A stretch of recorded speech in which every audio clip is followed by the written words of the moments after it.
Hola, ¿qué tal? Buenos días a toda nuestra querida iglesia, a los amigos que también nos visitan y escuchan los devocionales que tiene la iglesia durante la semana. Es un placer el día de hoy porque es un día especial.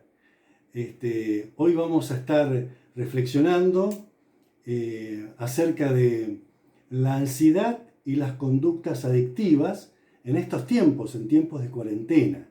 Y para eso le hemos pedido a Jessica que ella traiga esta reflexión en esta primera parte y yo después voy a cerrar con un pasaje bíblico. Jessica. Bueno, yo lo que quiero compartir es que estamos viviendo una situación muy complicada, todos, ¿no? Mundialmente.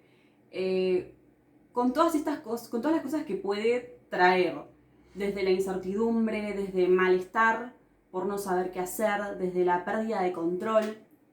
Y esto hace que si uno, por ejemplo, ya tiene una predisposición a la ansiedad, a la depresión, a conductas adictivas, a trastornos alimenticios, esto hace que se agrave. De hecho, hoy vi en la televisión, había una nota que decía que el consumo de tabaco y de alcohol había aumentado notablemente,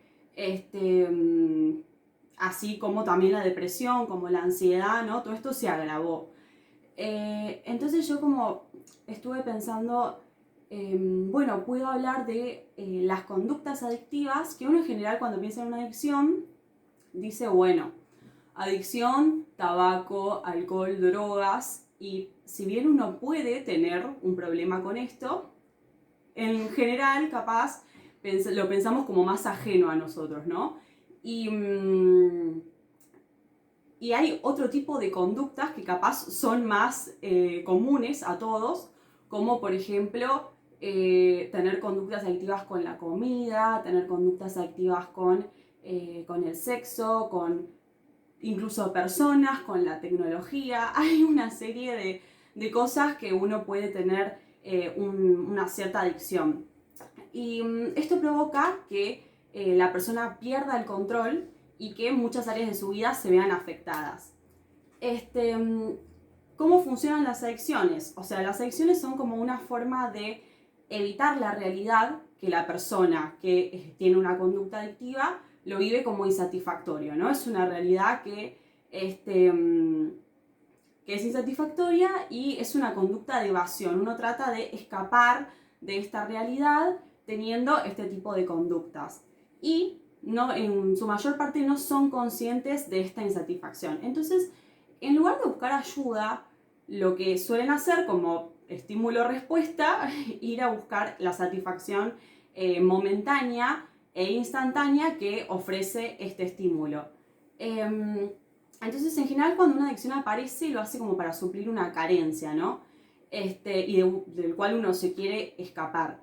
Y cabe destacar también que la adicción no proporciona felicidad, sino que al contrario, es como una máscara que enmascara momentáneamente nuestra infelicidad. Y también quería hacer una relación también con la ansiedad, ya que muchas veces la adicción funciona como una herramienta para lidiar con la ansiedad, pero muchas veces si se baja la adicción, si se baja la conducta adictiva, aparece la ansiedad. Entonces no son conductas como que se retroalimentan, por eso están íntimamente relacionadas. Y la ansiedad, ¿qué es? Es una respuesta emocional que se presenta en una persona ante una situación que se percibe como amenazante o peligrosa. Y está bien, o sea, es normal que pase, ¿no? Hay ciertas situaciones en las que uno está bien que tenga miedo, que son situaciones que ameritan el miedo por el peligro. Pero el tema con la ansiedad es cuando este miedo es irracional y desborda y no va acorde con la situación. Y esto provoca que la persona se sienta paralizada con sentimientos de indefensión y esto puede afectar la vida de la persona, la vida diaria, tanto también las relaciones con los otros y la relación consigo mismo. Entonces este tipo de persona que tiene ansiedad tiende a maximizar ciertas situaciones que tal vez no tienen esa magnitud de peligro. Y también hay síntomas, ¿no?, que uno puede decir que son indicios de la ansiedad, que están los síntomas mentales, que por ejemplo está la preocupación constante, el cansancio, la irritabilidad, la agitación, problemas para concentrarse y conciliar el sueño. Y también hay síntomas físicos, como taquicardia, dificultad para respirar, sudoración excesiva, tensión muscular, temblores, mareos, desmayos. Y lo primero, en cualquier caso, lo primero que hay que hacer es ser consciente de que hay un problema. Y también es muy importante poder prestar atención a las emociones que uno va sintiendo. Ira, tristeza, todo lo que sea que uno vaya sintiendo, poder prestar atención de que están, aprender a aceptarlas. Y también lo más importante es dejar que Dios tome el control sobre ellas. Es importante recordar, ¿no?, también que estamos todos viviendo esta pérdida de control sobre la economía, sobre la salud, sobre nosotros mismos. Y es tranquilizador poder recordar que hay alguien que es todopoderoso, que cuida de nosotros, que sabe lo que estamos pasando y que todas las cosas están bajo su control.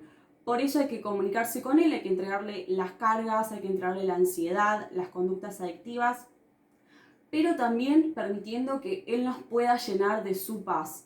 Que cada vez que tengamos estos pensamientos, que cada vez que tengamos estas conductas, podamos ser conscientes de ellos e ir a Dios, que nos da de su paz que sobrepasa todo entendimiento. Así es. Jesús habló acerca de la preocupación y la ansiedad, y dice así el texto en el Evangelio según San Mateo, capítulo 6, versículo 25. Yo lo voy a leer en la versión Reina Valera. Dice así: el afán y la ansiedad. Por tanto os digo, no os afanéis por vuestra vida, qué habéis de comer o qué habéis de beber, ni por vuestro cuerpo qué habéis de vestir. ¿No es la vida más que el alimento y el cuerpo más que el vestido? Mirad las aves del cielo, que no siembran ni ciegan, ni recogen en granero, y vuestro Padre Celestial las alimenta. ¿No valéis vosotros mucho más que ellas? ¿Y quién de vosotros podrá, por mucho que se afane, añadir a su estatura un codo? Y por el vestido, ¿por qué os afanáis? Considerad los lirios del campo, cómo crecen, no trabajan ni hilan. Pero os digo que ni aun Salomón, con toda su gloria, se vistió así como uno de ellos. Y si la hierba del campo, que hoy es y mañana se echa en el horno, Dios la viste así, ¿no hará mucho más a vosotros, hombres de poca fe? No os afanéis pues diciendo, ¿qué comeremos? ¿Qué beberemos? ¿Qué vestiremos? Porque los gentiles buscan todas estas cosas, pero vuestro Padre Celestial sabe que tenéis necesidad de todas estas cosas. Mas buscad primeramente el reino de Dios y su justicia, y todas estas cosas os serán añadidas. Así que no os afanéis por el día de mañana, porque el día de mañana traerá su propio afán. Basta cada día su propio mal. Para empezar a tener una breve explicación de este texto, lo primero que tenemos que decir es que Jesús no está en contra de la previsión y de la prudencia, de ese estilo de vida que nos lleva a ahorrar para el futuro, a hacer todo lo que tenemos que hacer para construir ese futuro de una manera prudente y responsable. No es ese el sentido de esta palabra, ¿no es cierto? No está respaldando la improvisión, la irresponsabilidad, tener una actitud descuidada, ¿no es cierto? Al contrario, lo que está diciendo es que cuando miremos el futuro, ¿no?, pensemos en que Dios está presente en ese futuro. Porque para nosotros la vida es un pasado, un presente y un futuro, pero Dios vive en un eterno presente. Dios es, y así como Dios es hoy fiel con nosotros, en términos humanos, Dios es mañana fiel, Dios es pasado, el año que viene. Dios no puede negarse a sí mismo, lo dice el texto. Lo que sí, entonces, lo que Jesús nos está enseñando es a no ver el futuro con ansiedad. La palabra que utiliza aquí, ¿no?, de afanarse, de preocupación, es hacerlo ansiosamente, del griego merinma. Y justamente significa eso, ¿no? Estar en una actitud ansiosa. Es cuando tenemos la respiración corta, agitada, ¿no es cierto? Sentimos que se nos angosta el aire, ¿no es cierto?, que pasa por un tubo más pequeño. Cuando planteamos a futuro, cuando tenemos esa visión del futuro angustiante y cuando vemos un futuro negro, oscuro. Es una lección de Jesús acerca de la prudencia y la previsión, de la serenidad y la confianza en Dios, todo combinado. En primer lugar, en estos versículos podemos ver que lo primero que Dios nos enseña, el Señor Jesucristo, es que Dios nos dio la vida. Dice, ¿no es la vida más que el alimento y el cuerpo más que el vestido? Dios nos dio la vida, por lo tanto, si nos dio la vida, nos va a dar todo lo que necesitamos para el sustento de la vida, ¿no es cierto? En segundo lugar, nos invita a hablar, a contemplar los pájaros, ¿no? Dice, miren las aves del cielo que no siembran, ni ciegan, ni recogen en graneros, y vuestro Padre Celestial las alimenta. ¿No valéis mucho más que ellas? Aquí plantea el valor del ser humano. El ser humano, desde el Génesis, está planteado como la corona de la creación, lo más importante que Dios creó, ¿no es cierto? Estamos hechos a su imagen y a su semejanza. Y si tiene el cuidado que tiene por los pájaros, que él dice que el Padre Celestial los alimenta, ¿no?, que pertenecen a un orden inferior en la creación, cuánto más a nosotros que somos su corona en términos de creación. En tercer lugar, el versículo 27 dice que esta preocupación por el día de mañana es como si en el presente quisiéramos agregar a nuestra estatura 45 centímetros, un codo medía 45 centímetros, ¿no? Dice, bueno, así como ustedes, no, es imposible agregarle más estatura a nuestra vida, de la misma manera, preocuparse, imaginarse un futuro que todavía no es bueno, ¿no es cierto? Porque lo estamos viendo en términos negativos. No estamos viendo a Dios en ese futuro. No estamos viendo la promesa de no te dejaré ni te desampararé. Estamos en el desamparo. Estamos viendo, nos estamos proyectando en soledad. Y en esa soledad y en esa problemática en la que estamos encerrados es que aparece esta ansiedad que nos marcaba Jessica, ¿no es cierto? También nos invita a ver las flores, ¿no?, a meditar en eso. Miren los lirios del campo. Y aquí nos invita a ver la belleza de estos lirios. Cuando habla de lirios habla de las amapolas y las anémonas escarlatas. Eran flores silvestres de las praderas de Palestina. Duraban muy poco, nacían y duraban horas, 24, 48 horas. Y una vez que se marchitaban, las familias la utilizaban para prender el horno de la cocina y para cocinar. Y dice, si Dios se tomó el trabajo de darle belleza a esa flor, ¿cuánto más se va a ocupar de la vida humana, ¿no?, y de la belleza y de la complejidad de la vida humana? También tenemos que ver, ¿no es cierto?, que el texto señala que esta preocupación es lógica en el ser humano, pero en los gentiles, en términos bíblicos, es aquel que no conocía a Dios. Pero dice que cuando esta preocupación, esta ansiedad, este estado psicoemocional aparece con todo su vigor, es de alguna manera, dice Jesús, falta de fe. Por ahí se dice, hombres de poca fe, el versículo ¿no es cierto?, correspondiente. Está planteando la falta de fe. Por eso es muy importante cultivar la fe. Y la fe viene por la comunión con Dios y la comunión con su palabra. La fe viene por el oír y por el oír la palabra de Dios, ¿no es cierto?, que aumenta nuestra fe, nuestra confianza en Él.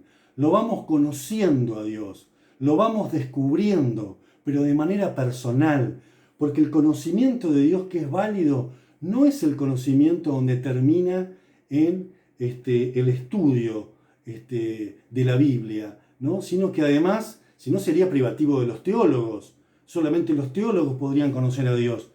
Y la Biblia no habla de ese conocimiento. Habla de un conocimiento del Dios autorrevelado que está en las Escrituras, que hay que estudiar las Escrituras, pero ese conocimiento se completa con la experiencia personal de cada uno, la comunión íntima que cada uno tiene, eso que uno aprendió por estar viviendo en intimidad con el Señor. Y el texto plantea dos aspectos para enfrentar la ansiedad. En primer lugar, nos está diciendo que busquemos primeramente el reino de Dios.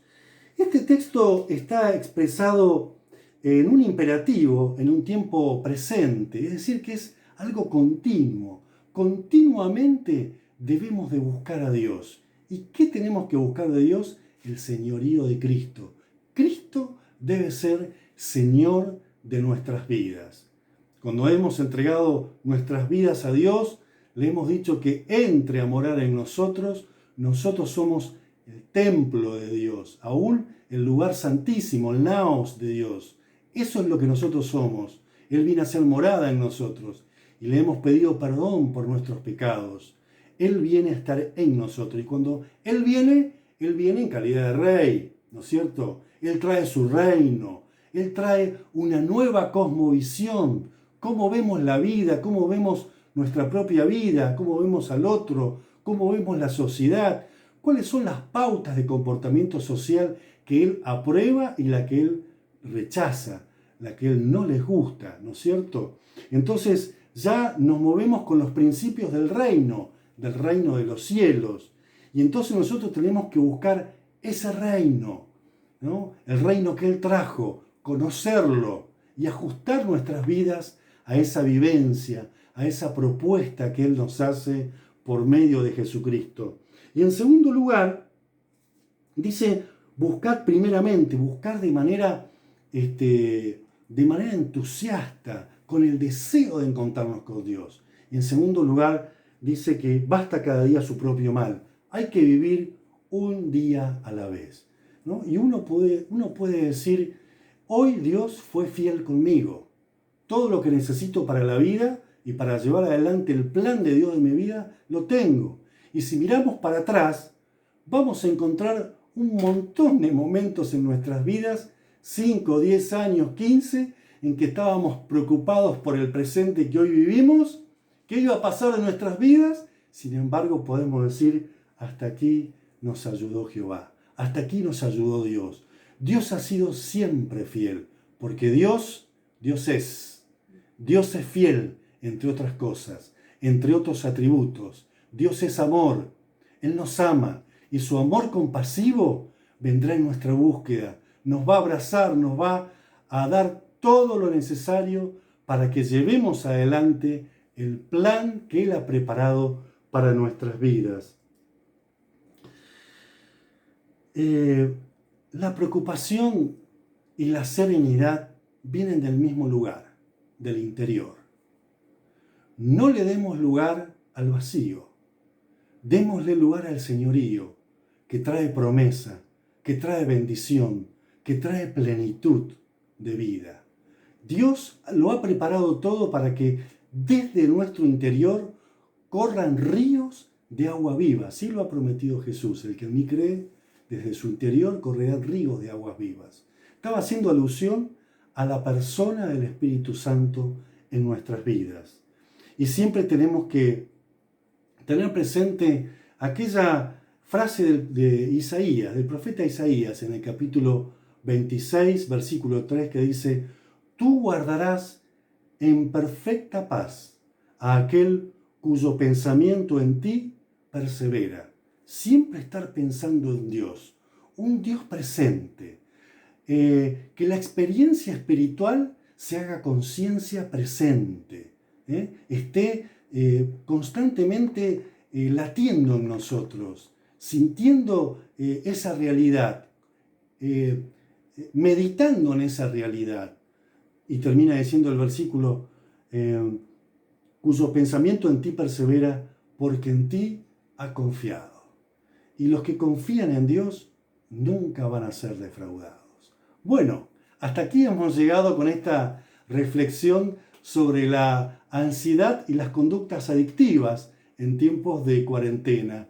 Que este tiempo tú puedas reemplazar esta ansiedad y estas conductas por ese Dios maravilloso que pueda llenar tu vida y que pueda tener la experiencia de un nuevo nacimiento.